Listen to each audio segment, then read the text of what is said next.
ॐ सहनाववतु सहनौ भुनक्तु सह वीर्यङ्करवावहै तेजस्विनावधीतमस्तु मा विद्विषावहै। ॐ शान्ति शान्ति शान्तिः।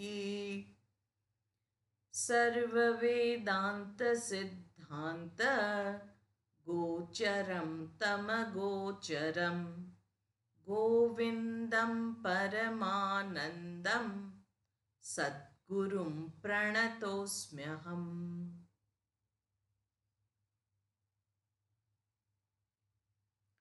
આનંદમય કોશ નામ જ બતાવે છે કે મયટ પ્રત્યય જે વિકારના અર્થમાં અહીંયા વપરાયેલો છે.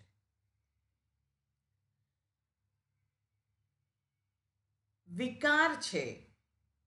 શેનો વિકાર છે? તો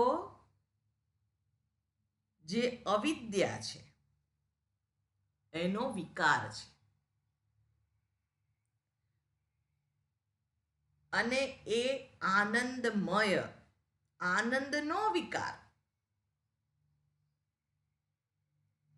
કઈ રીતે છે? તો મોદ પ્રમોદ ત્રણ વૃત્તિઓથી યુક્ત છે. પ્રિય વૃત્તિ છે, મોદ છે, પ્રમોદ છે. કોરોનાની સિચ્યુએશન તો આપણને ખબર જ છે. કોરોનાની અંદર બધા ઘરમાં પુરાઈ રહ્યા હતા અને બહાર જવાનું નહીં, કોઈ આપણે ત્યાં આવે નહીં એવું વાતાવરણ, એમાંથી બહાર નીકળી શકાય નહીં એવી બધી પરિસ્થિતિઓ મનની અંદર આપણે ચાલ્યા કરે કે હવે આવી જ રીતે રહેવાનું થશે તો શું થશે? જીવન બહુ અઘરું થઈ ગયું છે. લાંબા સમય સુધી આવું ચાલે તો ઇકોનોમી પણ કેવી રીતે કરી શકાય? એને પણ અસર પડવાની. ઘરની બચતો વપરાતી જાય, કમાવાના સાધનો બંધ થઈ ગયા. અને હવે જો આ દુનિયા આ મહાભયંકર મહામારીમાંથી બહાર નહીં નીકળી શકે તો થશે શું? ભય, ચિંતા બધાને હોતી હતી. ભગવાનનું કરવું છે અને એ મહામારીમાંથી આખું જગત બહાર આવી ગયું. પણ થોડુંક લાંબુ જો ચાલ્યું હોય તો ઘણા બધા લોકોને જીવવું પણ મુશ્કેલ થઈ જાય. એવી પરિસ્થિતિ જ્યારે હતી અને ઘરમાં પુરાઈ રહ્યા હોઈએ અને ત્યારે એમ થાય કે મારો દીકરો કે દીકરી કોઈ મળતું નથી,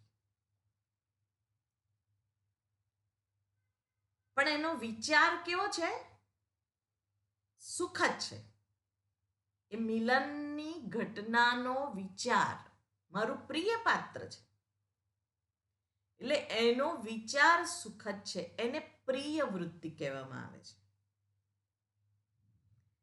પછી કોરોના કાળ પત્યો, બધે આવવા જવાનું થોડું સરળ બન્યું અને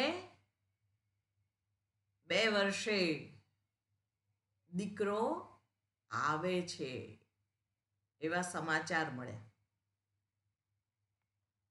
મોદ પ્રિય કરતા કંઈક વધારે છે અને એ આવી ગયો અને એને આલિંગન આપ્યું. પ્રમોદ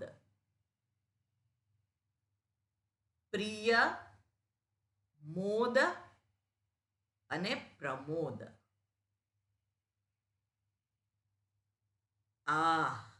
સ્વર્ગનું સુખ મળ્યું. પણ એ કાયમ ટકતું નથી. એ વૃત્યાત્મક છે, સમયથી સીમિત છે. એટલે અહીં આગળ 209મા શ્લોકની અંદર આનંદમય કોષની વાત કરી છે. એટલે એને કોષ જ કહેલો છે, શેલ. ઢાંકી દેજે, કવર. એટલે અહીંયા આગળ કે છે આનંદ પ્રતિબિંબ ચુંબિત તનુહુ વૃત્તિ તમઃ ઉજૃંબિતા. તમસથી એ વૃત્તિ જન્મે છે. તમસ એટલે અવિદ્યા, અંધકાર. આનંદમય કોષ એ અવિદ્યાનો વિકાર છે. અને અહીંયા આગળ શું કહ્યું છે? આનંદ પ્રતિબિંબ ચુંબિત તનુહુ. આનંદ પ્રતિબિંબ, આનંદમય જે આત્મા છે એનાથી યુક્ત આ વૃત્તિ છે. કાવ્યાત્મક એક્સપ્રેશન છે શંકરાચાર્યજીના. એટલે અહીંયા આગળ ચુંબિત તનુ, જેનું શરીર આનંદની વૃત્તિથી ચુંબિત થયેલું છે. એટલે કે જે આત્માના પ્રતિબિંબ, આત્મા એટલે આનંદ, અહીંયા આનંદના પ્રતિબિંબથી યુક્ત છે. એટલે આનંદ નથી, આનંદનું પ્રતિબિંબ છે. કે આનંદ હોય તો કેવો હોય? આવો કંઈક હોય એ દર્શાવે છે. જે તમસ, જે અજ્ઞાનમાંથી ઊભા થતા વિચાર તરંગો પરમાનંદના પ્રતિબિંબને ચુંબિત કરે છે. જે આત્મતત્વનું અજ્ઞાન છે. અને એ અજ્ઞાનમાંથી મનમાં સૂક્ષ્મ વિચાર તરંગો ઉત્પન્ન થાય છે. અને જ્યારે આ તરંગ પરમાનંદથી ચુંબિત એટલે કે પ્રકાશિત થાય છે, યુક્ત થાય છે, ત્યારે તેને આનંદમય કોષ કહે છે. અને જાગ્રત અવસ્થાની અંદર આપણને હમણાં જ જોયું એ પ્રમાણે કેટલીય વાર આ આનંદમય કોષનો અનુભવ થાય છે. કાં તો આપણે પ્રિય વૃત્તિમાં હોઈએ છીએ, કાં મોદમાં હોઈએ છીએ, કાં પ્રમોદમાં હોઈએ છીએ. તારતમ્ય છે એમાં પણ. થોડો વધારે અને સર્વોત્તમ, બસ આનંદની પરાકાષ્ઠા. અને એ આનંદ ક્યાંથી મળે છે? તો પ્રિયાદિ ગુણક શ્રેષ્ઠાર્થ લાભોદય. એ પ્રિય, મોદ, પ્રમોદ વગેરે વૃત્યાત્મક છે અને પોતાના જે ઈષ્ટ વિષયથી એના લાભથી ઉત્પન્ન થાય છે. પોતાને જે ઈષ્ટ છે, જે રુચિપ્રદ છે, ત્યારે એ ઉત્પન્ન થાય છે, અભિવ્યક્ત થાય છે.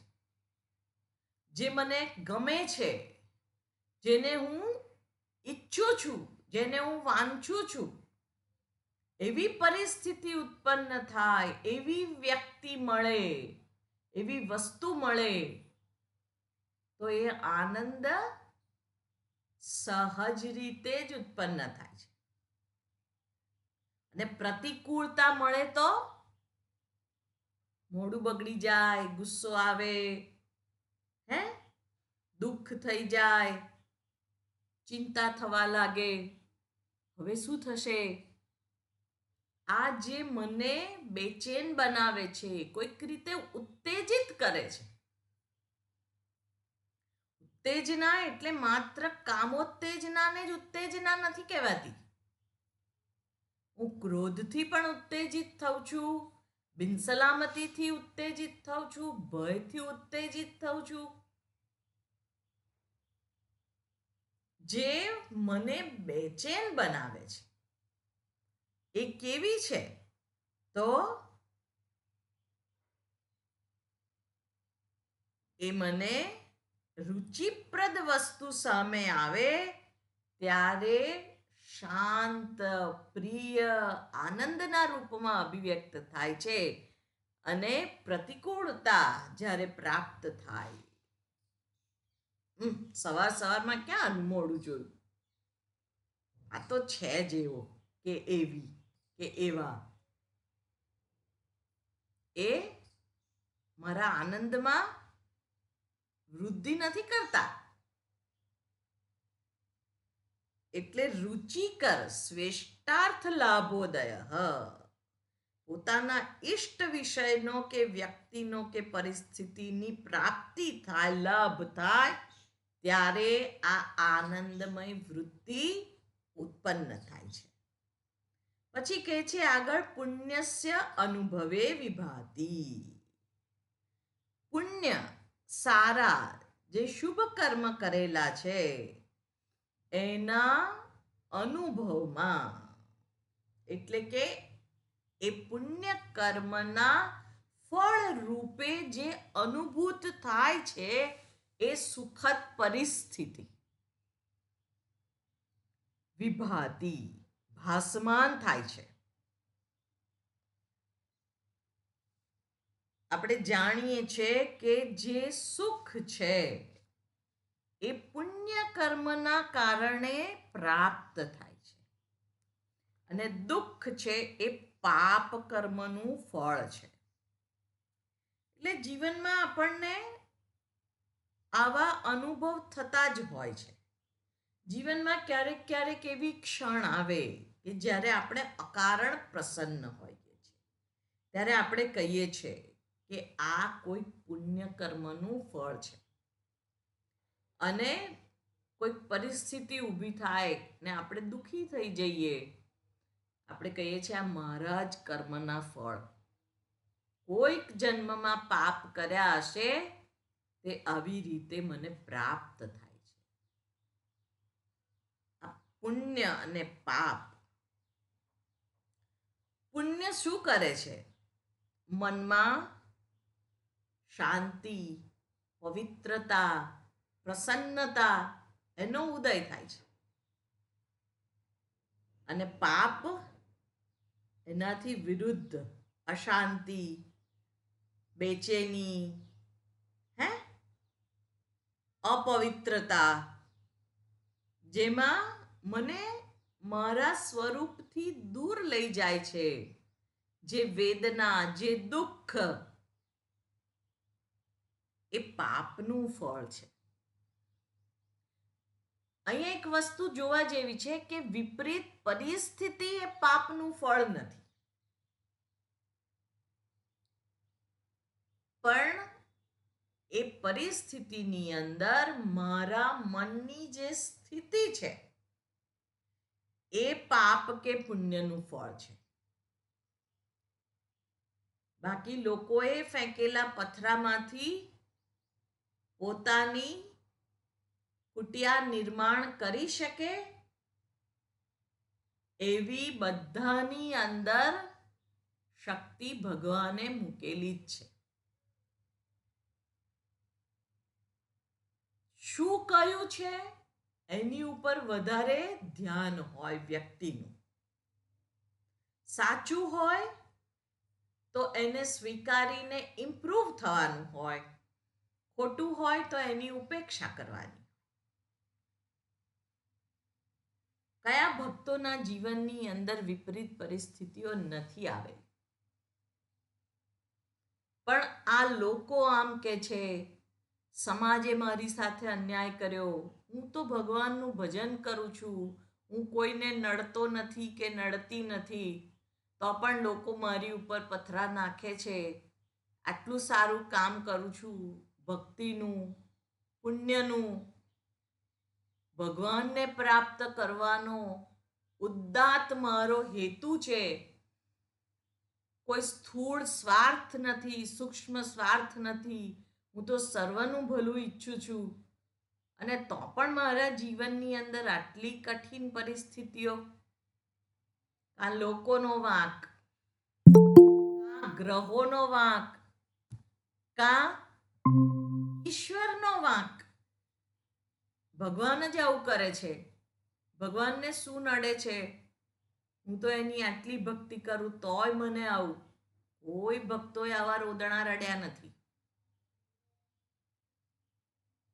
એટલે વિપરીત પરિસ્થિતિ એ મારા દુઃખનું કારણ નથી, પણ એ પરિસ્થિતિને જોવાની મારી દ્રષ્ટિ, જે સમજદારી છે, એ જ સુખ કે દુઃખનું કારણ છે. અને એ દુઃખ આ પાપનું ફળ કહેવાય. કારણ કે એ વિપરીત પરિસ્થિતિ મને પરમાત્માની નજીક લઈ જવા માટે જો સાધન ના બને તો ચોક્કસ એ પાપનું ફળ જ કહેવાય. બાકી કુંતા માતાએ તો વિપરીત પરિસ્થિતિ માંગી છે કે ભગવાન, દુઃખમાં હંમેશા તારું સ્મરણ રહે છે, તું મારી સાથે ને સાથે રહ્યો છે, તું મને આપે તો એક જ વસ્તુ આપ કે મને દુઃખ આપજે. એટલે પ્રતિકૂળ પરિસ્થિતિ એ દુઃખ નથી. પ્રતિકૂળ પરિસ્થિતિ તો મારી અંદર જે ભક્ત રહેલો છે એને પ્રકટ કરે છે. જે મારી દ્રઢ નિષ્ઠા છે, વિશ્વાસ છે, શ્રદ્ધા છે, એનો ઉદય કરે છે. અને એ વખતે હું ને મારો ભગવાન, બસ બે જ. એને જ પ્રાર્થના, એના જ ચરણ પકડ્યા હોય.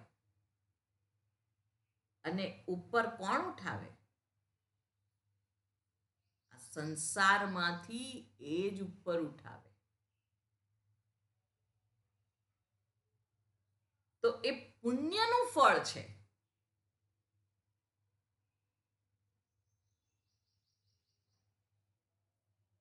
અહીં આગળ જે વાત કરી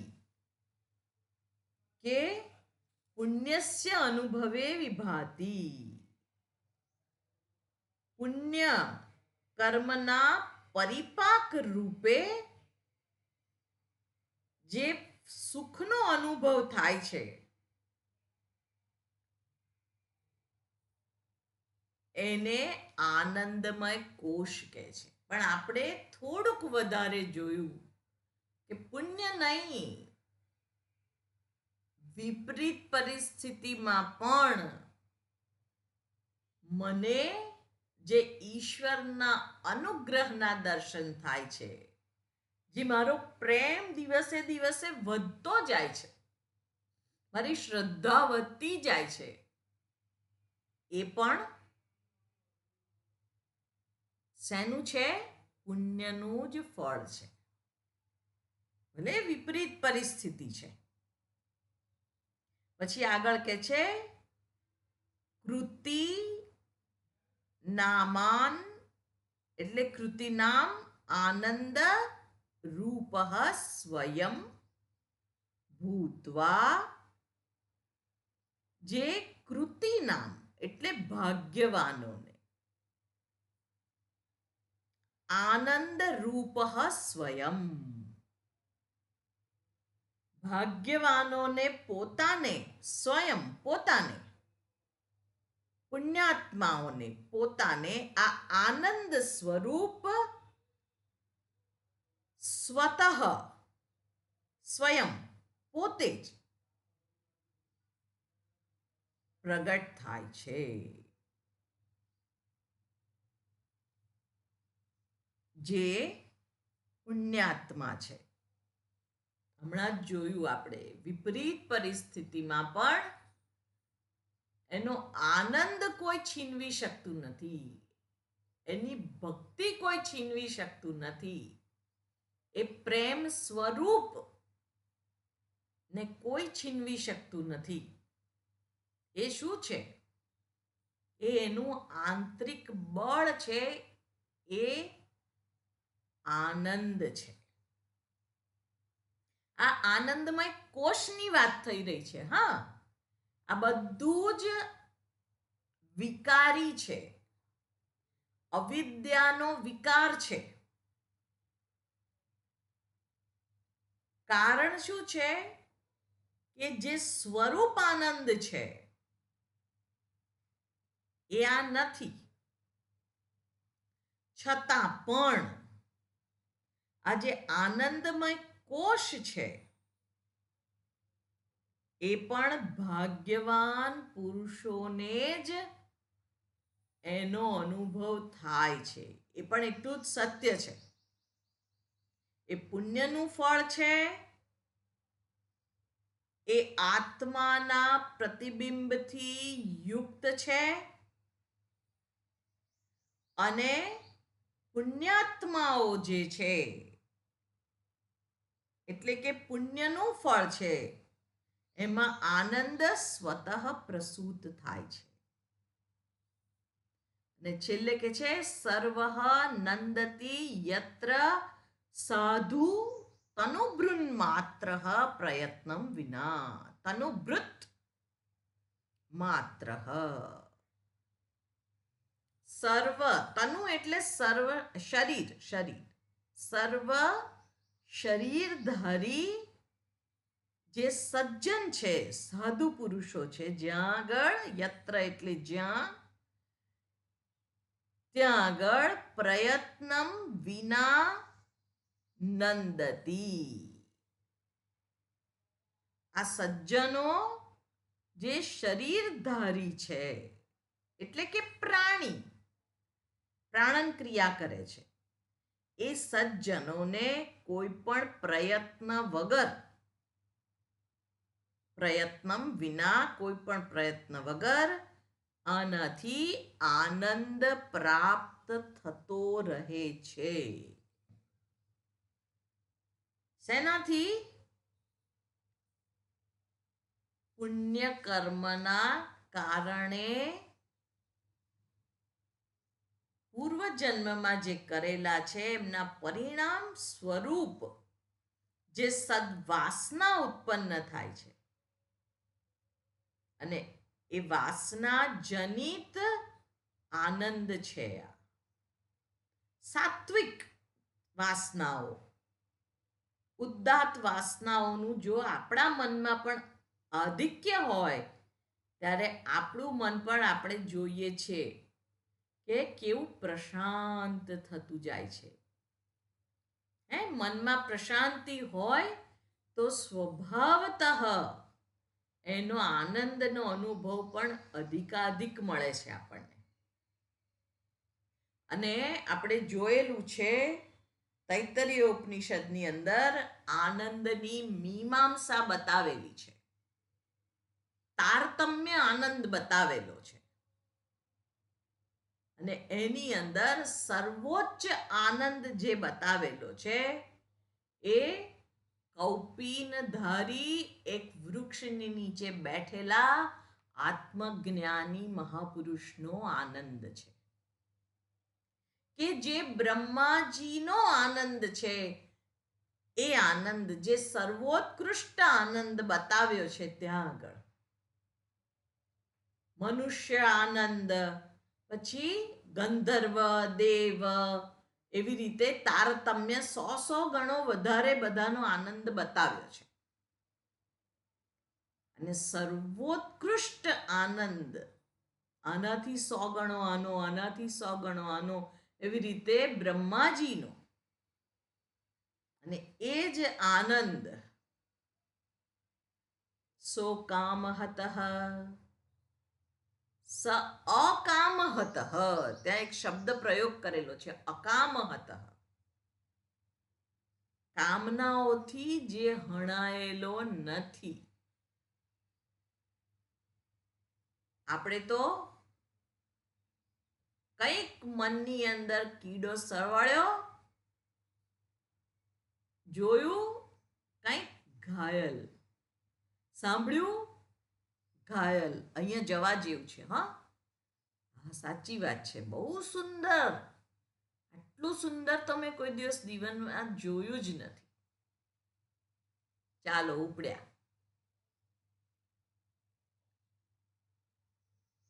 આ શું છે? બધું વૃત્યાત્મક આનંદ છે. જ્યાં સુધી પુણ્ય પરિપાક થાય છે ત્યાં સુધી આ મળવાનો જ છે, એમાં કોઈ બે મત નથી.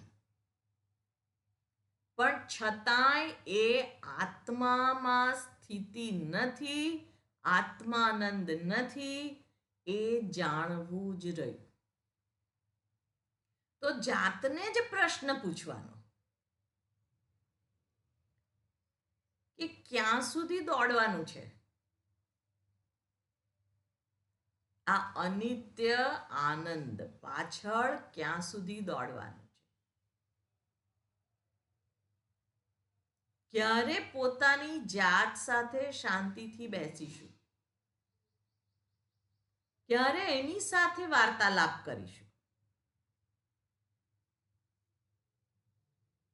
ક્યારે મારી અંદર રહેલા જે સ્પોટ્સ છે, જે ત્રુટિઓ છે, એને હું ક્યારે દૂર કરી શકીશ?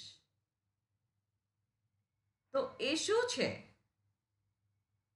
એ મારું આત્મચિંતન છે.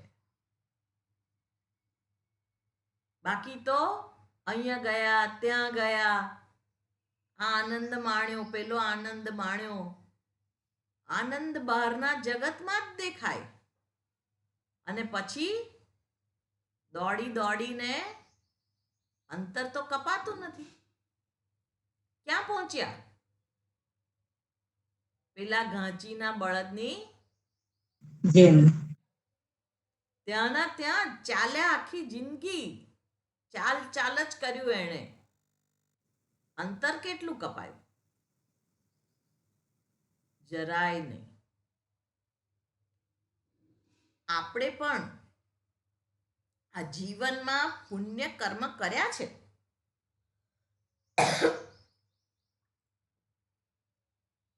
એના કારણે અકારણ આનંદ પણ મળે છે કોઈક વાર. એવું નથી કે કોઈ વસ્તુ પાછળ કે વ્યક્તિ પાછળથી જ આનંદ મળે. કારણ આનંદ પણ હોય, બસ કેમ ખુશ છો આજે? હા, બસ આજે મન સરસ છે, ખુશ છું, આજે શાંતિ છે. પણ આજે શાંતિ છે, કાલે હોય કે ના હોય ખબર નથી. તો એ તો અનાયાસે મળતો, પુણ્યના કારણે મળતો આનંદ છે, જે અજ્ઞાનથી નિર્મિત છે, જે દુઃખના અભાવની સ્થિતિ છે. આપણો આનંદ કેવો છે? જ્યારે આપણે એક વસ્તુ કે વ્યક્તિ કે વિચાર મનમાં ઉઠ્યો અને એ વિચારને એ પૂરો કર્યો આપણે અને નવો વિચાર નથી ઉઠ્યો,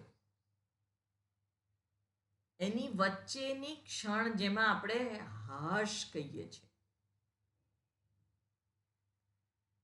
એ આપણા માટે આનંદની ક્ષણ છે. જ્યારે આ મહાપુરુષ કેવા છે, એને બીજી વારના ભોજનનું કોઈ ઠેકાણું નથી. કોણ આપી જશે, ક્યાંથી આવશે, કંઈ નથી એની પાસે. એ કૌપીન માત્ર પહેરેલું છે. સૂવા માટે જમીને એની પથારી છે અને હાથ એનું ઓશિકું છે અને ઓઢવા માટે ઉપર આભ છે. પણ અકામહત, એને કોઈ કામના નથી. કામના જ બેચેન બનાવે છે. કામના એટલે પ્રબળ ઈચ્છા, અને બેચેન બનાવે છે. મનમાં એકવાર વિચાર સ્ફુરણ થયો અને પછી ધ્યાયતો વિષયાન પુંસઃ સંગસ્તેષુપજાયતે સંગાત સંજાયતે કામઃ. વારંવાર એ વિચાર આવવા માંડે અને પછી એ કામના મગજમાં ઉઠે. એ વિચાર પ્રબળ થઈ જાય. એ કામના છે, એ કામ છે. આ તો અકામહત. એટલા માટે કૌપીન પંચકમાં શંકરાચાર્યજી લખે છે, કૌપીનવંત ખલુ ભાગ્યવંત. એવો જે કૌપીનધારી, એવો જે વૈરાગ્યવાન કે જે કામનાથી હણાયેલો નથી. હવે આપણે જોવાનું કે આપણા મનની અંદર ઈચ્છા ઊભી થાય છે કે કામના ઊભી થાય છે, એ આપણે જ નક્કી કરવાનું છે. ઈચ્છા બાંધતી નથી. ઈચ્છા ઊભી થઈ તો એને પૂરી કરી પણ ખરી, ના પણ કરીએ. એની સ્વતંત્રતા આપણા હાથમાં છે. પણ આ તો આપણને જે પરવશ બનાવે છે એ કામના છે. ને અહીં આગળ શું કહે છે કે એ સાધુ જે છે એ કોઈ પણ પ્રયત્ન વિના તનુભૃન માત્ર, આ દેહધારી જીવ પ્રયત્નના વગર જ જ્યાં આનંદિત થાય છે. એટલે પુણ્યના કારણે જે આનંદ આપણને પ્રાપ્ત થાય છે એ જુદો છે. અને જે મારો સ્વરૂપાનંદ, જે મારા સ્વરૂપને જાણીને જે હું બ્રહ્મ સ્વરૂપ છું, એક રસ આનંદ સ્વરૂપ, નિત્ય શુદ્ધ બુદ્ધ મુક્ત સ્વભાવ, એ જે મારું જ્ઞાન છે મારા પોતાના વિશેનું, એ જુદું છે. એટલે એ સ્વરૂપાનંદ અને આનંદમય કોશ,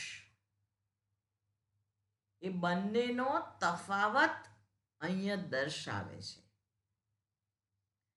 અને આગળ 210મા શ્લોકની અંદર વાત કરે છે. પ્રજ્ઞાબેન,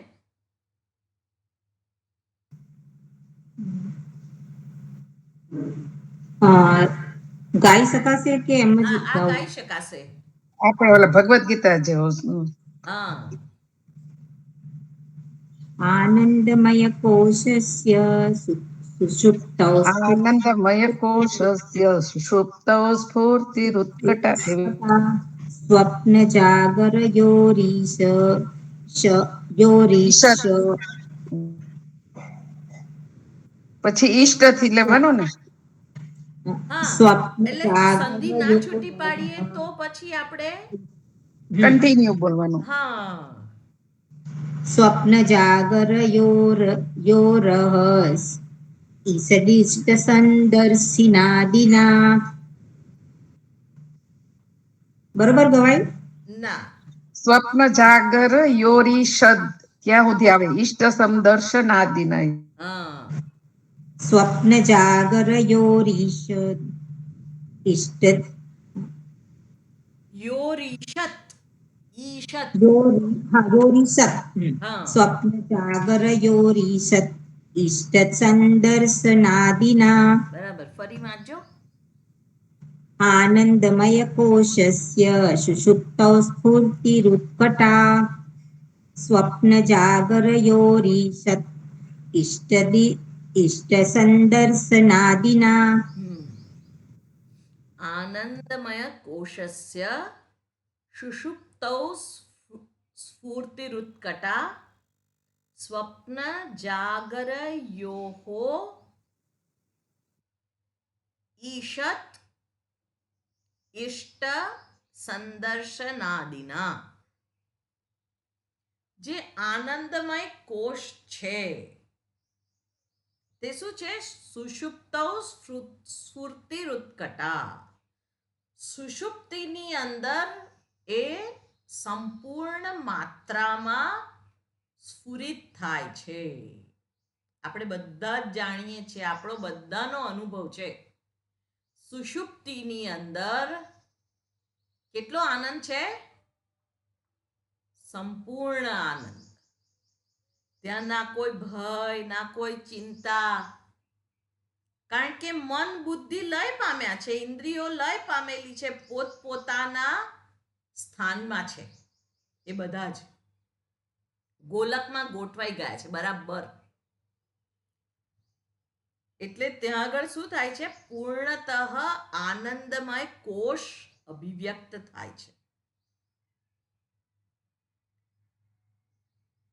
સુઈ જઈએ ત્યારે આપણે શું કહીએ છીએ?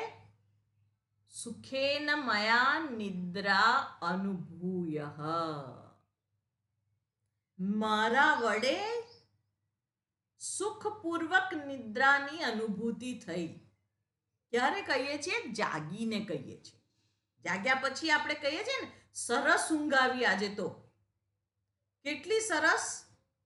કોઈ સ્વપ્ન નહીં અને બીજા કોઈ વિચાર નહીં, તંદ્રાવસ્થા નહીં, ગાઢ નિદ્રા. આહા! એકચ્યુઅલી એ જે આનંદ છે એમાં અવિદ્યાથી એટલે અજ્ઞાનથી એ ઢંકાયેલો છે, બાકી એ આત્માનંદ જ છે. એટલે મૃત્યુને પણ આપણે શું કહીએ છીએ? જાણે કે એક લાંબી ઊંઘ છે. કોઈ મૃતદેહ હોય, એની આંખો બંધ, આપણને શું લાગે? સૂઈ ગયા છે.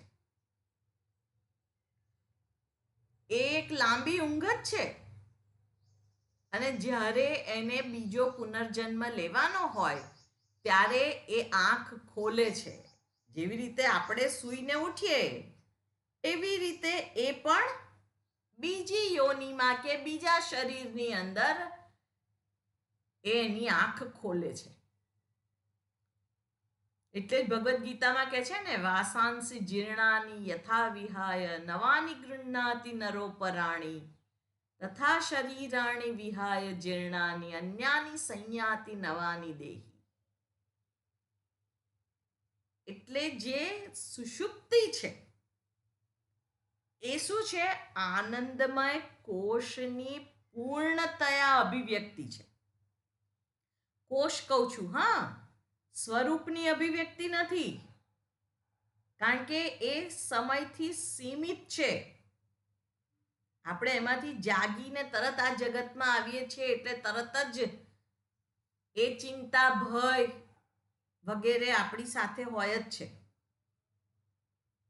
એટલે જ્યારે પ્રગાઢ નિદ્રામાં આપણે જેટલો સમય હોઈએ છીએ ત્યાં આગળ એ સમય દરમિયાન આનંદમય કોષમાં આપણે હોઈએ છીએ. અને ત્યાંનો અનુભવ કેવો છે? હું કંઈ જાણતો નથી, કંઈ ખબર ના પડી, એટલે અજ્ઞાન છે ત્યાં આગળ. આ દ્રશ્ય વસ્તુ, ભાવનાઓ, વિચારો બધાનો અભાવ છે. અને આ વસ્તુઓના, ભાવનાઓના, વિચારોના અભાવને પૂર્ણ રીતે ઢાંકી દે છે. અજ્ઞાનનું આવરણ છે ત્યાં આગળ. અવિદ્યાની સ્થિતિ છે. નિદ્રામાં આપણને કોઈ વસ્તુનું ભાન છે નથી. આપણા શરીરનું પણ ભાન નથી હોતું. ભૂખ ન જુએ શું સૂકો રોટલો ને ઊંઘ ન જુએ તૂટી ખાટ, એવું કશું છે ને?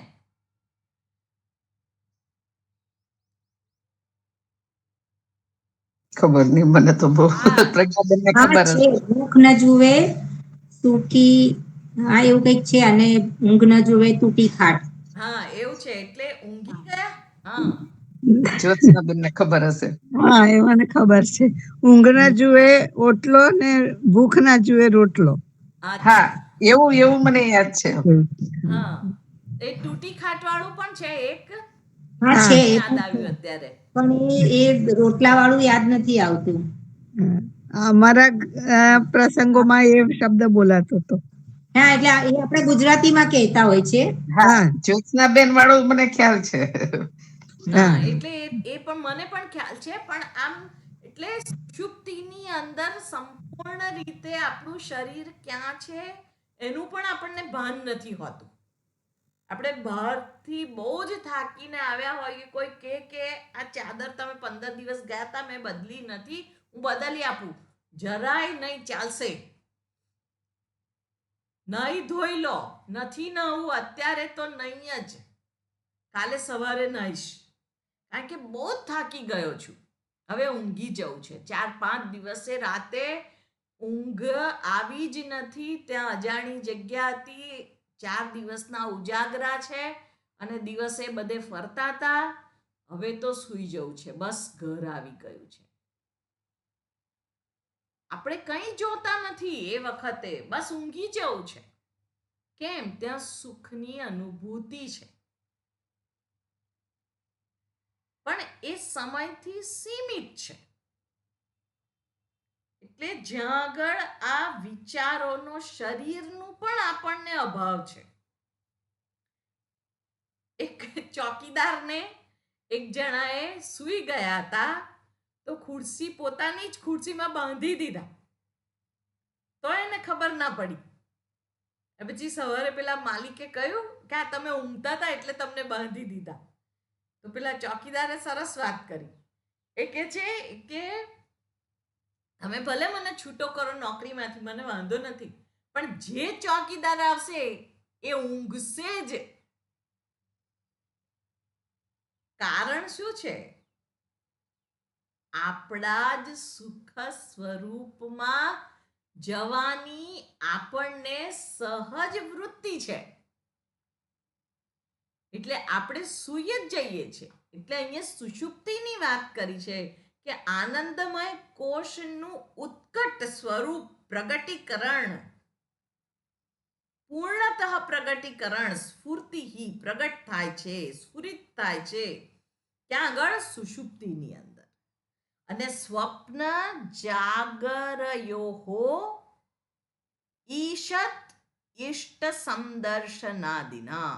સ્વપ્ન અને જાગ્રત અવસ્થામાં ઈશત એટલે કિંચિત, ઈશન માત્રેણ એટલે જરા સરખું પણ. શું છે? ઇષ્ટ સંદર્શનાદિના, ઇષ્ટ વસ્તુ જે પ્રિય છે એના દર્શનથી એ આનંદની પ્રાપ્તિ થાય છે. સુષુપ્તિમાં કંઈ જોઈતું નથી, બસ સંપૂર્ણ આનંદ છે. જ્યારે જાગ્રત અને સ્વપ્નમાં આનંદમય કોષનું પ્રગટીકરણ ક્યારે થાય છે? જ્યારે મારા મનની રુચિકર વસ્તુ, વ્યક્તિ કે પરિસ્થિતિની પ્રાપ્તિ થાય ત્યારે જ આનંદની અનુભૂતિ થાય છે. એના સિવાય આનંદની અનુભૂતિ થતી નથી. એટલે દૈહિક, માનસિક અને બૌદ્ધિક ત્રણેય સ્તર ઉપર જ્યારે આપણે આપણા જે સંસ્કાર છે, જેને વાસના કહેવામાં આવે છે, એના અનુકૂળ વાતાવરણમાં હોઈએ ત્યારે જે વિક્ષેપ છે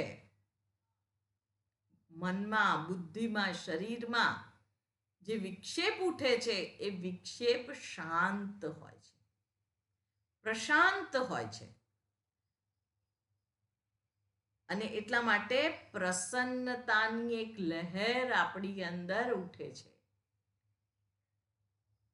આનંદ આનંદ થઈ ગયો, તમને મળ્યા, આનંદ થઈ ગયો.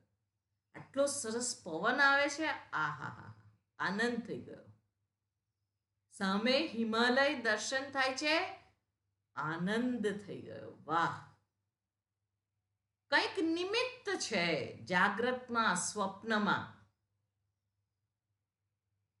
આપણી આજુબાજુની વસ્તુ, પરિસ્થિતિઓ ઉપર આનંદ એ નિર્ભર કરે છે અને ઉકરડામાં ઊભા રાખે આપણને. નીચે કાદવ હોય, હે, બધું હોય, ઉકરડો. અરે રે રે, દોડો દોડો ભાગો, નાક બંધ કરી, શ્વાસ બંધ કરીને આપણે જલ્દી નીકળી જઈએ એ જગ્યાએથી. કેમ? ત્યાં આનંદ છે? ના, ત્યાં આનંદ નથી આવતો. એટલે રુચિકર નથી, ઇષ્ટ નથી, એટલે ત્યાં આનંદ પણ નથી. એટલે આજુબાજુની વિષય, વસ્તુ, પરિસ્થિતિ ઉપર આ આનંદ નિર્ભર કરે છે. એને વિષયાનંદ કહે છે. વિષય ઉપભોગથી આનંદ આપણને મળે છે. એ આનંદ એ બ્રહ્માનંદની નાની બૂંદ માત્ર છે. એટલે આપણે વિચારીએ કે જે આ પ્રિય મોદ પ્રમોદ વૃત્તિનો જે આનંદ છે એ બ્રહ્માનંદનો લેશ માત્ર, બુંદ માત્ર છે. તો બ્રહ્માનંદનો આનંદ કેવો હશે? એના માટે શાસ્ત્ર આપણને આ વિચાર કરવાનું કહે છે, આ નિર્દેશ કરે છે. શું નિર્દેશ કરે છે? કે આ જે આનંદમય કોષ છે અને આગળ જે કંઈ 4 કોષ બતાવ્યા, અન્નમય, પ્રાણમય, મનોમય, વિજ્ઞાનમય, એ બધા જ આનંદ સ્વરૂપ આનંદ નથી. આ કોષથી પર છે સ્વરૂપ. એટલા માટે અહીંયા દર્શાવે છે. એટલે હવે 211મો શ્લોક જોઈએ આપણે, ચંદ્રિકાબેન. હા. નૈવાયમાનંદમયઃ પરાત્મા સોપાધિકત્વાत् પ્રકૃતેર્વિકારાत् કાર્યત્વ હેતો સુકૃત ક્રિયાયા વિકાર સંઘાત સમાહિતત્વાत्. ન એવ અયમ આનંદમયઃ પરાત્મા. ન પહેલા જ કહી દીધું. એવ, પાછો એવકાર લગાવ્યો, જ, નહીં જ, એમ ભારપૂર્વક. શું નહીં? અયમ, આ આનંદમય પરાત્મા ન એવ. આનંદમય જે કોષ છે એ પરાત્મા નથી જ. પણ મને તો એ જ આનંદ ખબર છે. આખી જિંદગી તો આને જ હું તો આનંદ કહું છું. અહીં ગયાથી આનંદ થયો, આ ખાવાથી આનંદ થયો, અને મળવાથી આનંદ થયો, હે, અને આલિંગન આપવાથી આનંદ થયો. બાકી તો હું એકલો બિચારો જીવ મૂંઝાઈ રાખું છું. મારી પાસે આ નથી, મારી પાસે આ નથી, મારું કાલે ઉઠીને શું થશે, કોણ કરશે, આ બધો ભય થાય છે.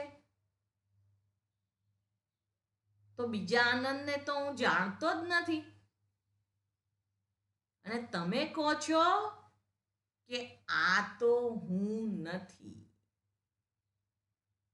તારું સાચું સ્વરૂપ પરાત્મા એટલે પરમ આત્મા એટલે મારું સાચું સ્વરૂપની વાત કરે છે.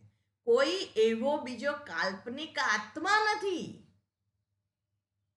કે જે હા હું અનુભવું છું એ એક આત્મા છે અને પેલો બીજો આત્મા છે. એવો કાલ્પનિક આત્મા નથી કે કોઈક જગ્યાએ બેઠો હોય અને મારે ત્યાં જઈને અંદર સમાધિની અંદર ધ્યાનમાં dive in deep sleep and I meet there. એવું નથી ત્યાં આગળ હું એ આત્માને મળું અને પછી એ આત્માને ઉપર લઈ આવું. એવું બધું નથી કરવાનું કશું જ. પણ એ આત્મ સ્વરૂપ એ તારું જ સ્વરૂપ છે.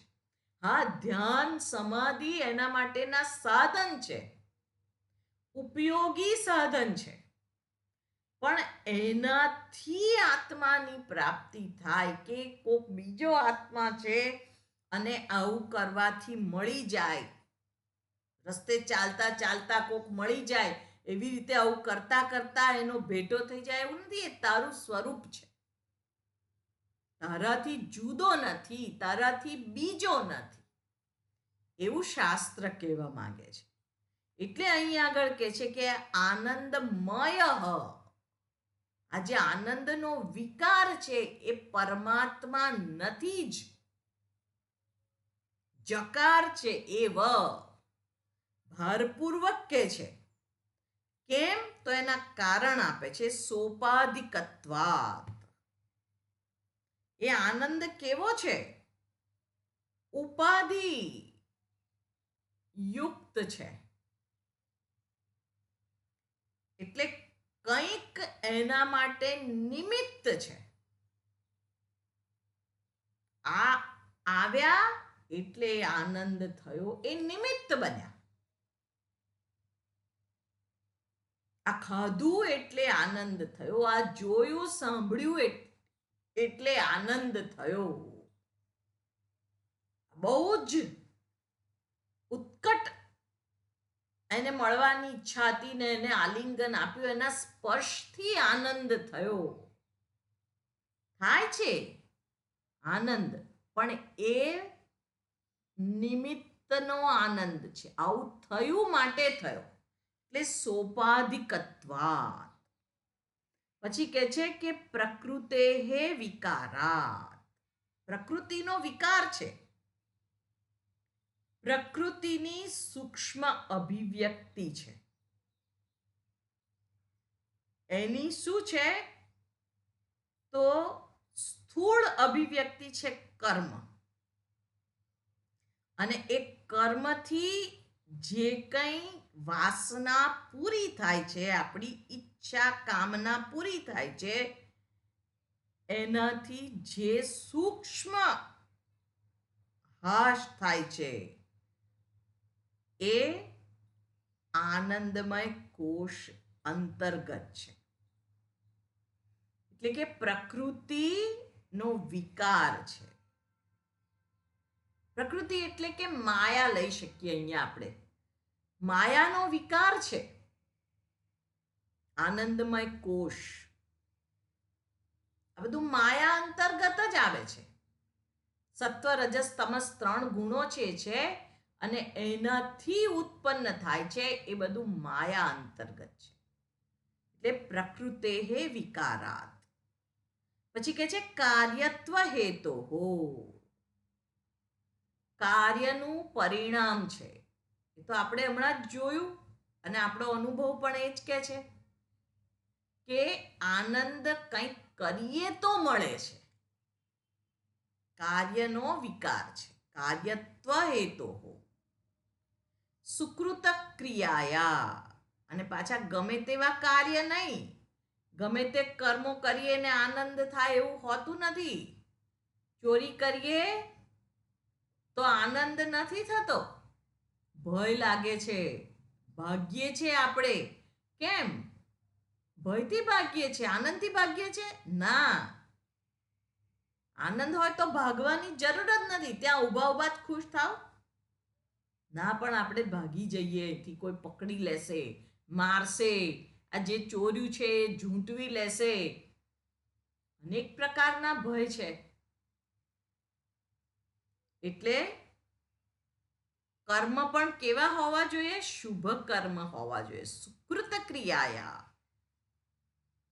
એ શુભ કર્મના પરિણામ સ્વરૂપ અભિવ્યક્ત થાય છે. એ પુણ્યનું ફળ છે. અને પછી કે છે વિકાર સંઘાત. આ આનંદમય કોષ જે પ્રકૃતિના વિકારો છે એનો સંઘાત છે. જે મનમાં વાસના ઉત્પન્ન થાય છે, એ વિચારના તરંગો પોતે સ્વયં આ કાર્યકરણ સંઘાતમાં અભિવ્યક્ત થાય છે. વિકાર સંઘાત સમાહિતત્વાત. સમાહિતત્વાત, સમાહિત થયેલું છે, એને જોડાયેલા છે. આ વિકારથી આ સંયુક્ત છે, જોડાયેલા છે. આપણે હમણાં જ જોયું કે આ આનંદ કેવો છે? ઉપાધિથી યુક્ત છે. એટલે કોઈક નિમિત્તની અપેક્ષા છે, પ્રકૃતિનો વિકાર છે, પહેલાના શુભ કર્મોનું પરિણામ છે અને પ્રકૃતિના વિકારોનો સંઘાત છે. માટે આ આનંદ આત્મા હોઈ શકે નહીં. કેમ? કારણ કે આત્માના આનંદમાં કોઈ નિમિત્તની અપેક્ષા નથી. આપણે સુષુપ્તિનો આનંદ જ જોવાનો. ત્યાં માત્ર અજ્ઞાનનું આવરણ છે એટલું જ છે. બાકી તો સુષુપ્તિનો આનંદ એ જ આત્માનંદ છે. સુષુપ્તિની અંદર, ગાઢ નિદ્રાની અંદર કોઈ નિમિત્ત નથી, કોઈ વિકાર નથી, કોઈ સત્વ રજસ તમસનો સંઘાત નથી, પણ અજ્ઞાન છે. બસ એક જ ભેદ છે. એટલે અહીં આગળ આ કારણો દર્શાવ્યા અને એના દ્વારા શું કહે છે કે આ આત્માનો આનંદ નથી. એટલે આ પાંચે કોષ જે છે એ આત્મા હોઈ શકે નહીં. અને એનો સૂક્ષ્મતાથી એકાંતમાં બેસી અને દરેક વ્યક્તિએ ગહન વિચાર કરવો જ રહ્યો. પોતાના મન સાથે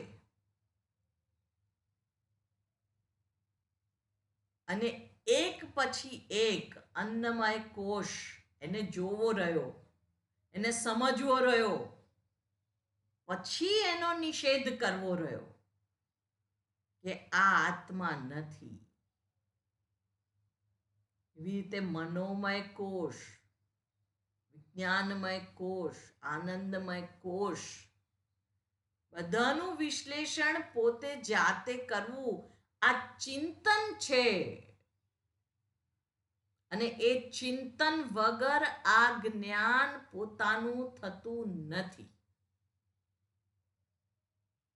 એટલે સ્વામી તદ્રુપાનંદજીએ બહુ સરસ વાત કરી છે કે મનન વગરનું શ્રવણ એ વાંઝણું છે. આપણે ખાલી શ્રવણ કર્યા જ કરીએ પણ આપણા જીવનની અંદર જો એ વસ્તુ ના દેખાય આપણને,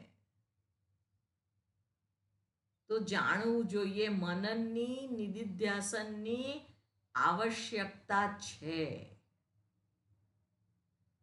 ને ત્યારે આ સ્પષ્ટ દર્શન આપણને થાય અને એના માટે તો જીવન મળેલું છે.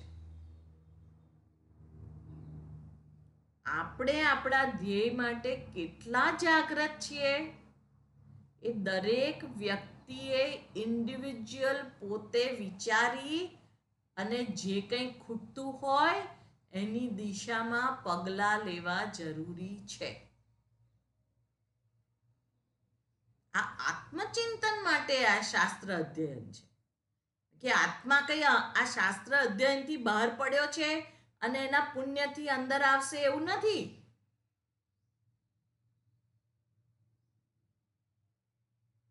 It's a cognitive change. આ ડાપણનો જ્ઞાનનો જ ફેર છે. એટલે આપણે બધાએ બાકીના સમયની અંદર ફરીથી આ શ્લોકો જોવાય તો જોવાના. હું તો કહું છું જોવા જ જોઈએ, જોવાય તો નહીં, જોવા જ જોઈએ. અને એની ઉપર એ શ્લોક ઉપર શું કહેવા માંગે છે એ જાતે ચિંતન કરવું જ રહ્યું, તો જ અંદર સૂક્ષ્મતાને પ્રાપ્ત કરી શકાશે. વિશેષ આવતા વખતે. ઓમ પૂર્ણમદ પૂર્ણમિદં પૂર્ણાત પૂર્ણમુદચ્યતે પૂર્ણસ્ય પૂર્ણમાદાય પૂર્ણમેવાવશિષ્યતે. ઓમ શાંતિ શાંતિ શાંતિ. હરિ ઓમ શ્રી ગુરુભ્યો નમઃ. હરિ ઓમ.